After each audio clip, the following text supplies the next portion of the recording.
The heart of the church, generosity, governance, and true Christian community. Welcome to Living Theology. I'm your host, Brendan Naika. Today, I want to explore a topic that is as ancient as the church itself, and yet remains deeply relevant to us today. The nature of the church, its governance, and how our generosity, or lack of it, reflects the heart of our Christian walk. Over the years, the structure and organization of the church have changed significantly. From the communal simplicity of the early church described in Acts, to the highly regulated institutions we see today, the church has always been shaped by its cultural and legal environment. But as these external structures change, we are left with a critical question. What is the true essence of the church? You see, the modern church often operates under the watchful eye of secular regulatory bodies, organizations like the Charity Commission in the UK or similar governing authorities worldwide. These bodies serve an important purpose. They ensure transparency, accountability, and the protection of stakeholders. They provide oversight that ensures churches meet their financial and legal obligations. And let's be honest, that kind of oversight is essential in a world where misuse of resources can easily tarnish the witness of Christ. But there's also a danger here. These structures, while necessary, can sometimes make us forget that the church is not merely an institution. It is, first and foremost, a spiritual body. When governance becomes overly focused on compliance, financial reports, and administrative efficiency, we risk losing sight of the church's primary mission, to embody and proclaim the gospel. Let's take a moment to look back. In Acts 2 verses 44 to 45, we're given a beautiful picture of the early church. It says, "All who believed were together and had all things in common. They sold property and possessions to give to anyone who had need." This wasn't just a historical anomaly. It was a theological statement. The early church wasn't built on policies or paperwork.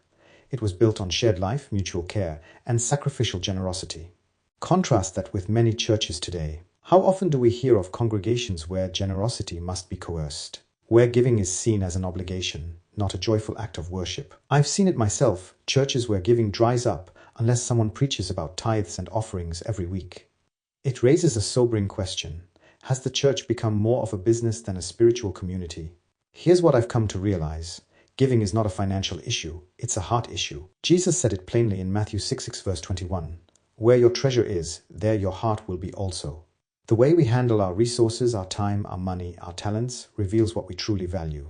A church where members are reluctant to give isn't just facing a financial problem. It's dealing with a spiritual one. This is why generosity cannot be coerced.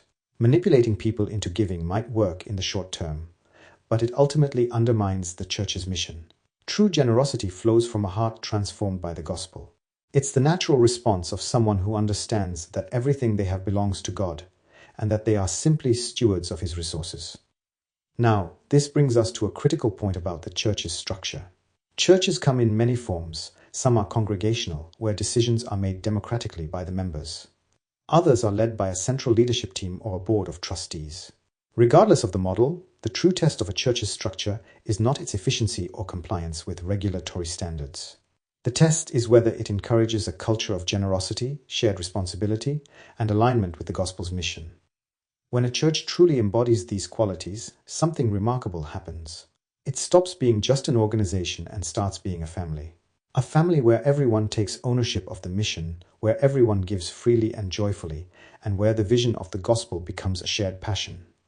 But let's be honest, this is easier said than done. We live in a highly individualistic society, one that often prioritizes personal success over communal well-being. This mindset has crept into the church as well. People are hesitant to give, not just financially, but of their time, energy, and talents. The result is a church that struggles to function as a unified body. So how do we address this? The answer lies in discipleship. Discipleship is the process of aligning our hearts and lives with Christ's teachings. It's about learning to see our resources, not as ours to hoard, but as gifts to be shared for the glory of God and the good of others. And discipleship cannot be rushed. It's a journey of transformation, one that requires patience, intentional teaching, and the example of leaders who live out these principles themselves. Now, before we close, let me address one final point. As churches, we must navigate the tension between spiritual priorities and regulatory requirements. Secular bodies like the Charity Commission do have an important role to play. They help protect the integrity of our ministries and ensure that resources are used wisely. But we cannot let these requirements dictate our mission. Our ultimate accountability is not to a regulatory board, it's to God. The church is and always will be the body of Christ. It is a spiritual community where generosity, hospitality, and shared responsibility are not optional, they are foundational. A church without these qualities may fulfill its legal obligations, but it cannot fulfill its divine calling. So as we reflect on the state of the church today, let's ask ourselves, are we building communities that reflect the heart of Christ? Are we giving joyfully, sacrificially, and generously?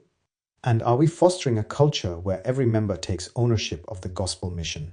These are challenging questions, but they are also an invitation to rediscover the true essence of the church and to live out our faith in a way that transforms, leaves, and glorifies God.